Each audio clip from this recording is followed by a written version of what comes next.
국민TV 시사토크 맘마이스 여러분의 힘찬 박수와 함께 시작하겠습니다. 네, 안녕하세요. 맘마이스의 정영진이고요. 저는 최욱입니다. 안녕하세요, 김용민입니다. 반갑습니다. 네. 오늘 또 괜찮은 분 한 분 저희가 모셨네요. 분명히인입니다. 그렇습니다. 한 명은 아주 뚱뚱하기 그지없는 김용민. 그리고 오늘 부를 저희가 모신 분은 하는 거 말고 좀 딴 거 없니? 정말 지나치게 또 보통 사람보다 마른 김용민이 기다리고 있습니다. 예. 네. 자, 오늘 본격적인 게스트분 아까 잠시 예고해드린 대로 우리 김엄마와 이름이 같습니다. 김용민 변호사입니다. 예전에 우리 김용민 변호사님이 열심히 또 이렇게 간첩 조작 사건 이런 거 조사하실 때 어마어마한 기자들이 김용민 변호사님한테 전화를 해야 되는데 저한테 했습니다. 그래서 어떻게 된 일이냐고? 네, 그래서 제가 그랬죠. 저는 변호사 김용민이 아니라 막말 김용민이다.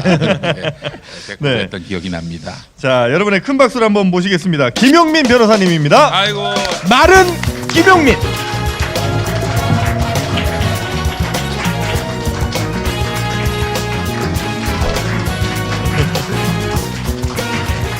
제가 한때 짝퉁 김용민이라고 항상 불렀는데 이제는 뭐 제가 짝퉁이 됐습니다.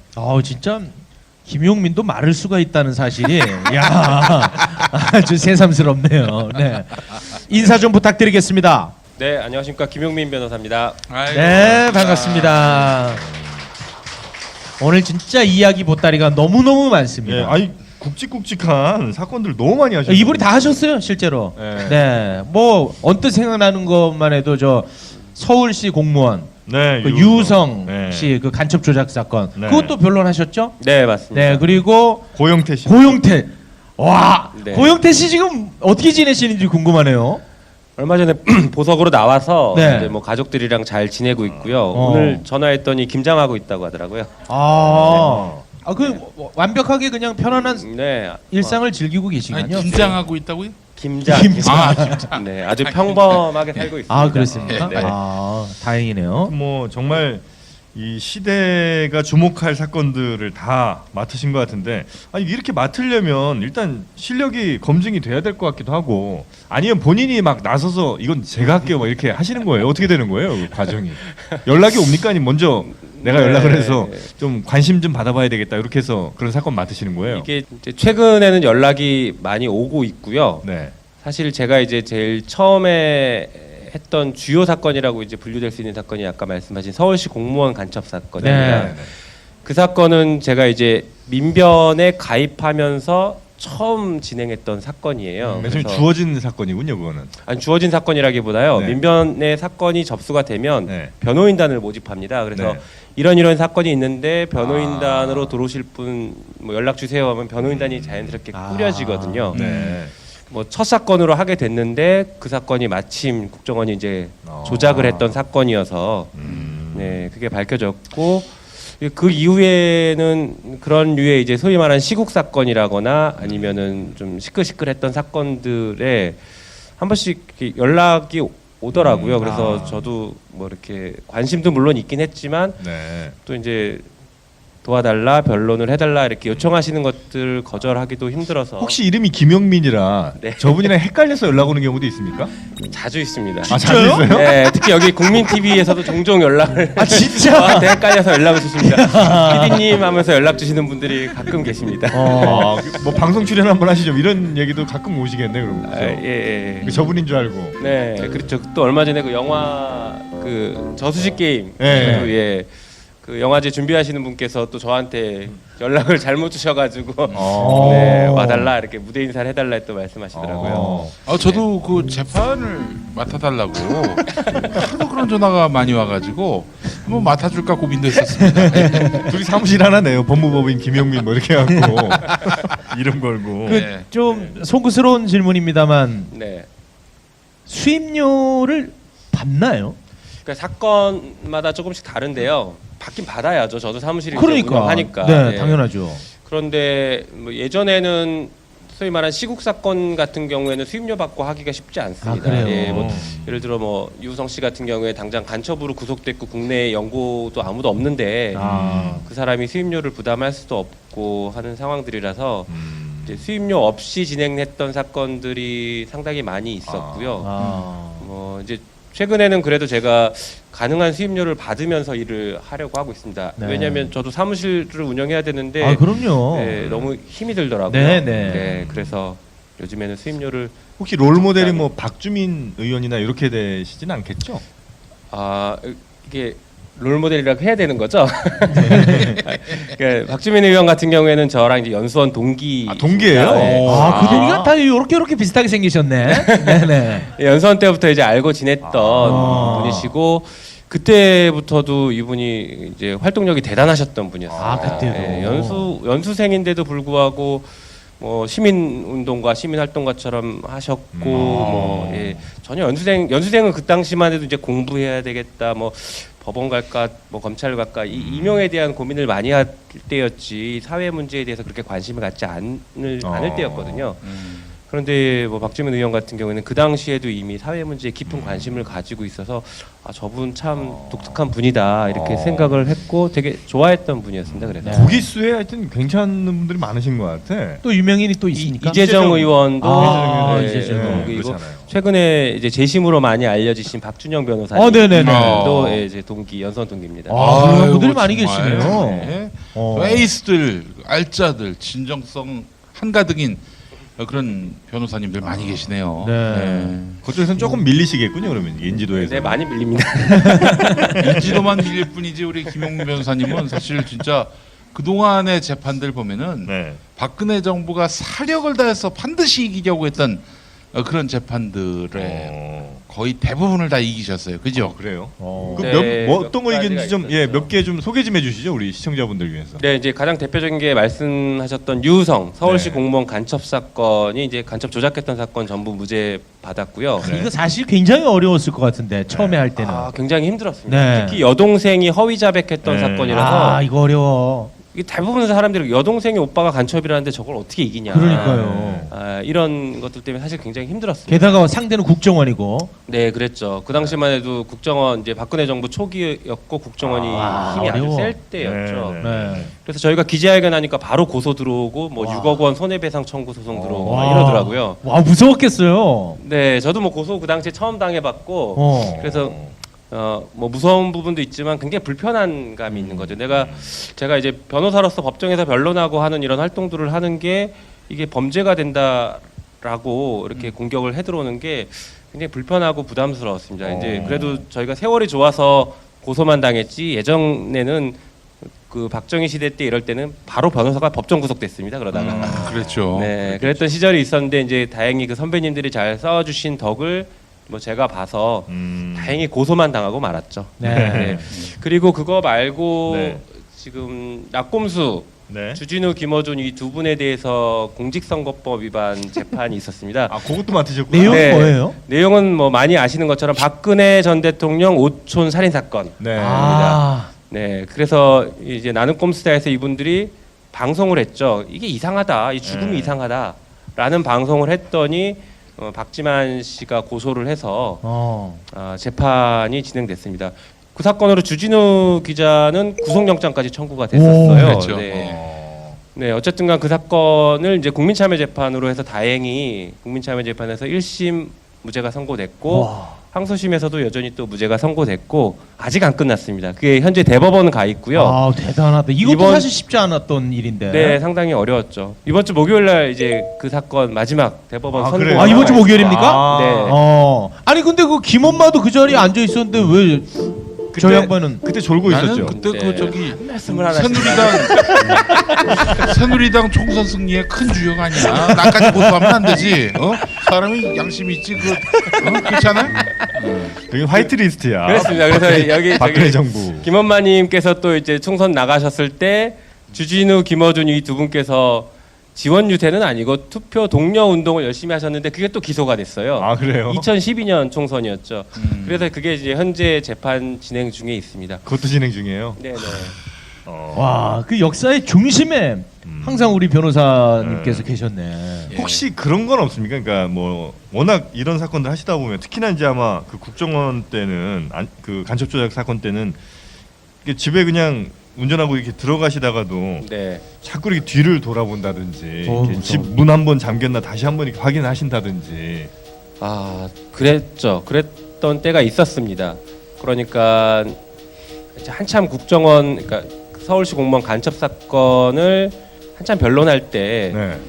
그때 이제 국정원이 혹시 쫓아오는 건 아닐까? 그러니까 네, 아, 혹은 그럴 것 같아. 뭐 이제 여러 가지 다른 여러 가지 사정들이 발생했고 고소 고발도 당했고 뭐 그런 여러 가지 일련의 상황들이 있었고 또 탈북자 단체에서 유성 본인 또는 변호인들에 대해서 뭐 시위하거나 협박하거나 이런 것들이 상당히 많았습니다. 아, 탈북 단체에서도 네네, 그랬어요? 맞습니다. 그 시켰겠지. 그렇죠. 뒤늦게 지금 이제 알려진 바에 의하면 뭐 아. 돈 주고 이렇게 했던 것 같습니다.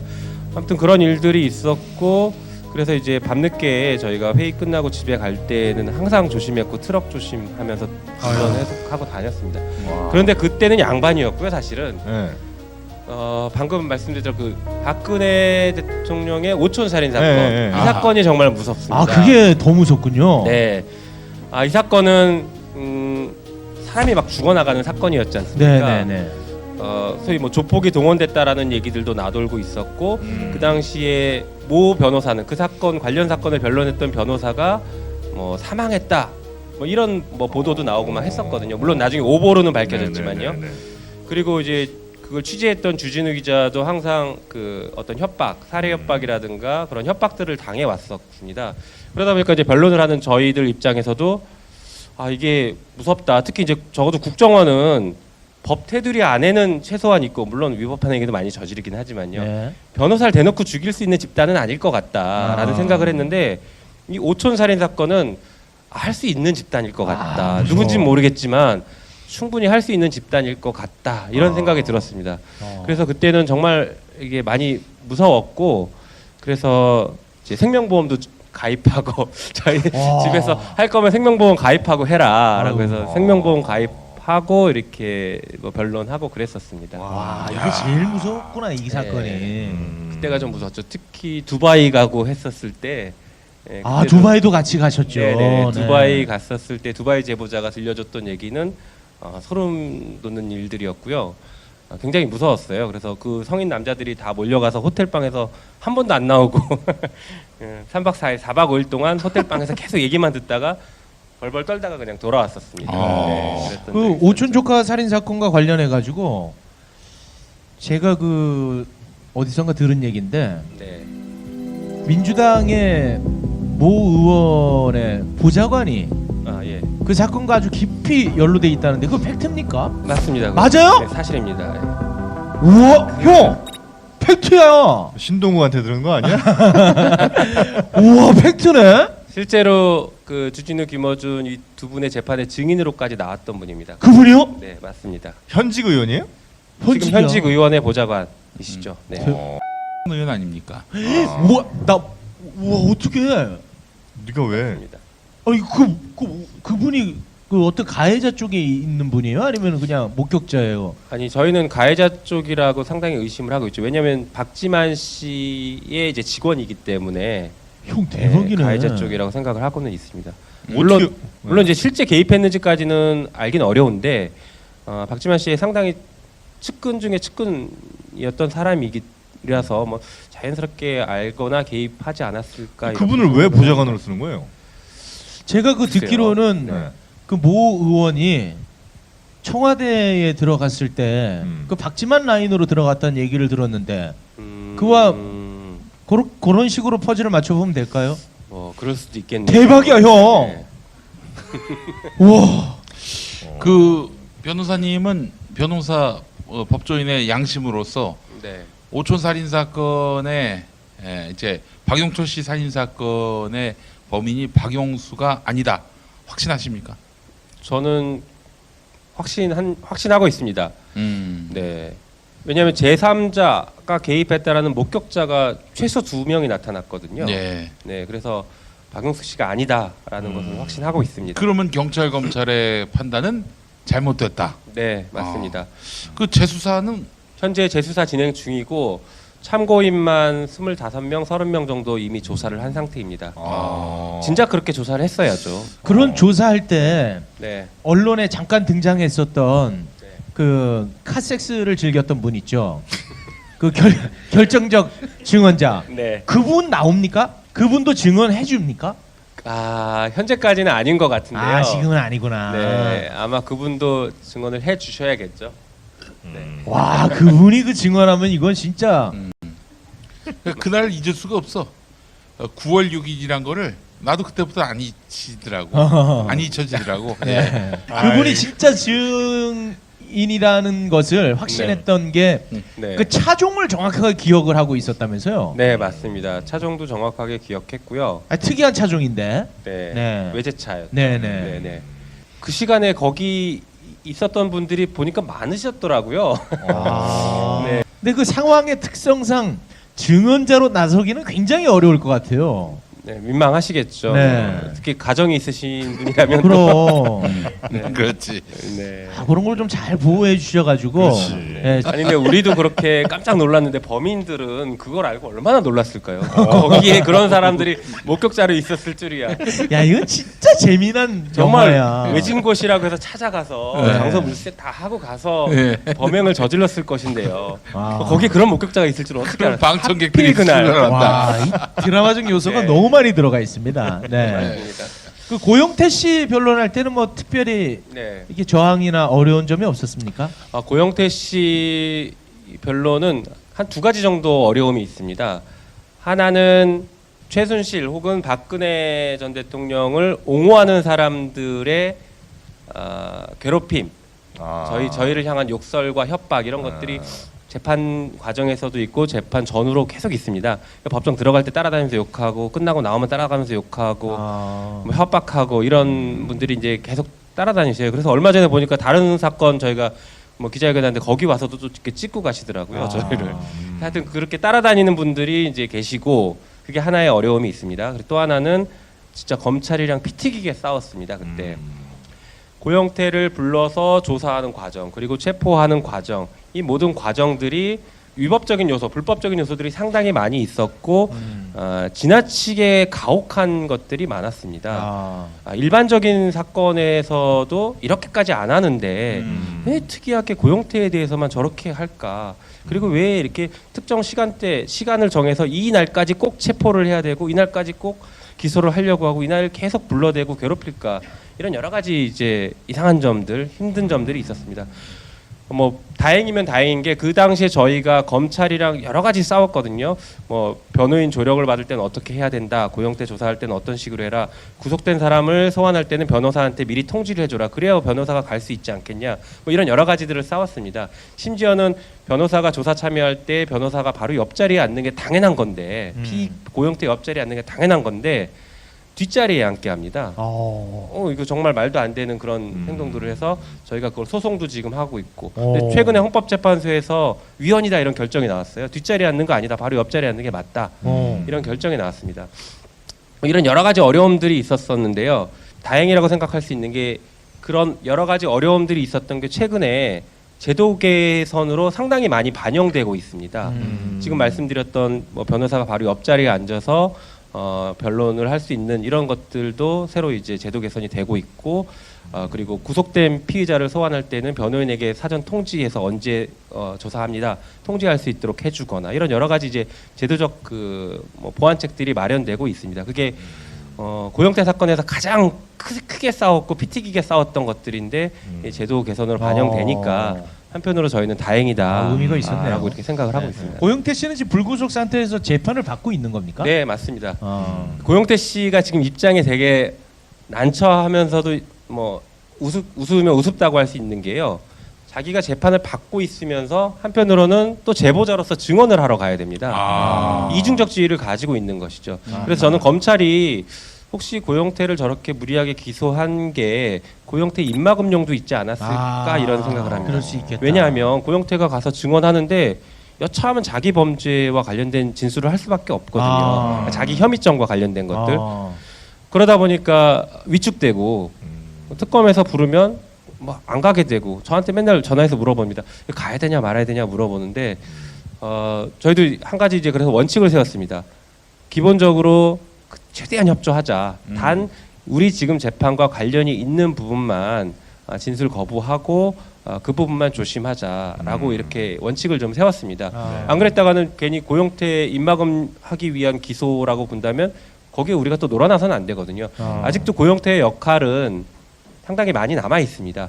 지금 뭐 이재용 재판 있고 박근혜 최순실 재판 여전히 계속 남아 있는데 고영태가 가서 중요한 진술들을 해야 됩니다. 예, 그래서 그런 원칙들을 세워놓고 여전히 하고 있습니다. 그 최근에 그 정유라 집에 네, 네. 강도가 들어갔는데 그 강도가 들어갈 수 있는 지배 구조가 아니다 이런 얘기가 나오면서 정유라를 위협하기 위한 너 네. 계속 멋대로 나가서 증언하는데 재미없다 이런 신호가 아니냐 하는 그런 해석도 있고요. 어떻게 보십니까? 무관하지 않습니까? 정유라뿐만 아니라 이제 뭐 장시호나 이런 사람들한테 사인을 준 거 아니냐. 고영태 씨한테도 맞습니다. 사인이 있다. 고영태도 그래서 얼마 전에 증언 불출석 사유서를 그러니까요. 냈죠. 예.